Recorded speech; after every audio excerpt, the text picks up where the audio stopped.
So you are listening to a vintage Sony reel-to-reel tape recorder TC-270 from 1972. Excellent tape recorder and built like tank, very good and serviceable. Parts are still available, and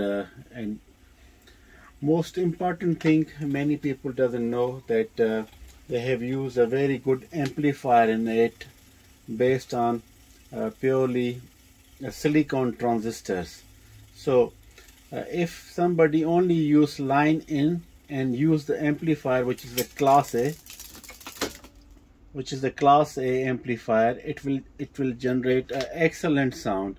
The speakers original which is coming with this, now you heard playing music on them, they are also good, but if you can add up a good speakers, then it will really shine. If somebody doesn't have these reel-to-reel tapes, still this is worth to have this only because of amplifier it consists, purely based on PNP silicon transistor, which are known as a very warm sound close to the tube. Excellent. I will make another video where I'm gonna use only amplifier line in. I feed with the CD player, and then we listen the output, and you will feel yourself. I tested, it was excellent because I was reading the reviews. I was able to download the schematic diagram, and when I saw the transistors, the purely silicon transistor which was used in 70s, it's excellent. In some cases, because of the time, the electrolytic capacitors might dry out, but those are also easy fix. I see a lot of advertisement on eBay. They are selling the kit of those electrolytic capacitors. They are big size, easy to replace. But this unit doesn't have that problem. It working fine, and I can show you the head system. It has a 2-channel head system, 2-head system. You see, this is the play and record head, and this is the erase one. You see the ruler is also good. Of course, when we play and reduce the volume, you still hear the motor inside, because I believe, or I trust, that in 1972 or 74, 2 years they were producing these tape recorders, Sony. At that time also, the motor shouldn't be that silent, like afterwards they became with the cassette decks and the Walkmans, and they developed the technology further, so on and so forth. It has a big, huge motor, and it's a little bit noisy. You can hear it. Yeah, it's possibility to clean it, to open it, overhaul it, and clean the bushes also, give it some oil, so the noise can be from the motor can be reduced, but I don't think it will be a very silent. But it's worth. The amplifier circuit is so nice. So it has sort of 2 mono blocks printed on one PCB, printed circuit board. It doesn't have too much power output, but sounds excellent. On coming weekend, I will make a video where I'm going to use the amplifier from this device only, and I feed in the CD player, and I try to use a Philips vintage CD player with the TDA DAC chips, and then you will see, and I'm sure you will be amazed with the sound quality and the amplification by this Sony. So I just thought to share with you as I acquire it. So these two, they are just a holder for this cover basically, and this one was a little bit broken, but this is attached to this plastic cover, but it is nicely done with the epoxy by myself, and now it can hold up.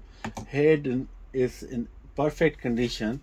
It seems that the capstan ruler and the head is so shiny and clean, and that this particular device doesn't have too many hours. So somebody acquired it but did not use that much, and was just staying in the living room for so many years. Then it went to the storage, and then later part family would like to get rid of it because it's a heavy and bulky audio system, get a lot of space. So, and that's how it end up on the second-hand audio shop locally, where I spotted and I got it. So when I got it, this thing was a little bit, as I mentioned, broken, so I did epoxy, and this is fixed. This is just to hold this cover basically. Heads are fine. Mechanically, I see, I turn on over there, you see the meters for the recordings, excellent. So I'm thinking to make a series of videos. One, just to use the amplifier based on the silicon PNP transistor by feeding a CD player with the TDA DAC chips. So, and I use one of my best speakers, and then we try to listen the sound this amplifier generates. That will be one thing I would like to do and share with you, because I listen it and I like it a lot. And the second thing, we'll do some recording also. I have a couple of reel-to-reel tapes, like this one. I just opened it. This was brand new. So I have a couple of it. And then what we can do, we can also do recording, because I also heard and read over the resources that reel-to-reel tape players, they have a good recording capability, because you know the size of tape is so thick. It has a lot of magnetic, not the green part when it goes further to brown. It has a lot of magnetic particles, so it can be charged very well to store the music on it, analog music. And the later on the cassettes, which are the half of this tape. So because of that one thing, it requires a lot of. And before the generation of CD and digital recording, all the music albums which you are hearing nowadays on Spotify and all those streaming services, from Beatles and even earlier albums of Michael Jackson and the Queen, they were recorded on those reel-to-reel tapes in the studios basically. And then afterwards they generate a lot of they make a master copy, and then they make a lot of first copies from the master, and then they generate the small audio cassettes and the vinyl records, and later parts they create CDs out of it. So those were, because it's a 2 channel basically, and it has a 4-track recording, but in some good studios they were doing 24-track recording in the 2 channels. It was amazing, because then you have a left channel where you have a 12 tracks, and the right channel you have a 12 tracks, so you can feed individual music instruments on the recording. So when it's a playback, then you have a very good sound impact. So you hear the guitar is playing, even if you play on the stereo, but you hear that guitar is coming vibrant and the drums are coming two separate, you know. So that was the quality they were doing it. And because of the size and the magnetical particle use on those reel-to-reel tapes that time, that was the excellent medium to record the music on masters. And then they were making copies, first copies, then they use other media like cassettes, vinyl record, so on and so forth, till the digital recording emerged afterwards, and then everyone nowadays record digitally. So yeah, that's the reason why I would like to do recording. So we're gonna do a few things. We can plug in the microphones. You see it has 2 microphones. These are the record buttons, and we just record our own and sound and the ambience around my shade here where I am recording my videos.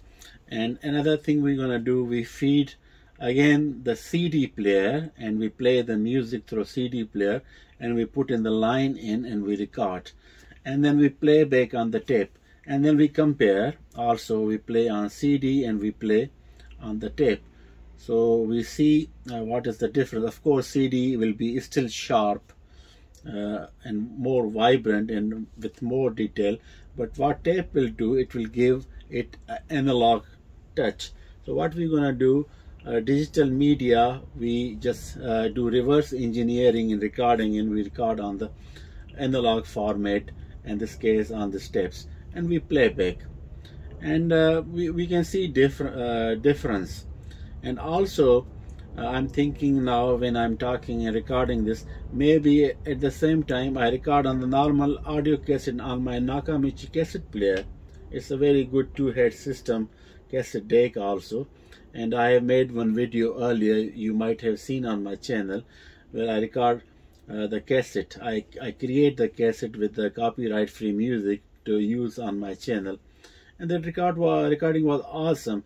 But what I would like to see that will this old 72 technology will beat Nakamichi, which is 86, and it's still analog. Medium is the tape also, but this is a more wider reel-to-reel tape, and Nakamichi has the normal audio cassette, which is also based on the tape, but little bit tinier, but more refined and advanced technology. So we can see also the which tape will surpass, and theoretically speaking, this should have more better sound recording quality because of the size of the tape and a lot of magnetic particles, as I have mentioned, in the audio cassette.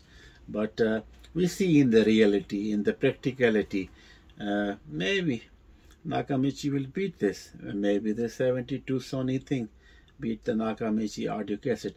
I have Sony cassette deck also, but that one is not high-end like Nakamichi. So this is my thought about making a couple of different videos where I'm going to try those things and share with you guys, and let community decide and give me input what they feel about it, because I know that many people like me, they like the vintage audio equipment, and it's worth. I mean, it's hobby. If you like it, why not? Just experience it. Try to live with the little bit with the past and see the things how they have developed. It's a learning curve. Anyhow, on that note, I would like to catch you guys on my next video, probably next weekend. If I have time, I can make at least one, and then other videos also, and share with you guys. Thank you very much for watching. It is always pleasure when I see you guys comments and engaging with me. It gives me energy to continue with my hobby, because I like it, and when I know many people also like it, and it gives me energy to continue. Otherwise I could have been tired long time ago. So thank you very much, all of you, for the encouragement and watching my channel, supporting it, and interacting with me and among each other, giving your advices. I'm also learning. Every day I learn something about my hobbies, about the radio transmission and receiving aspects, and the audio technology. Either it's a audio reproduction, or it's just playback scenarios. Anyhow, thank you. Until next time. Bye bye.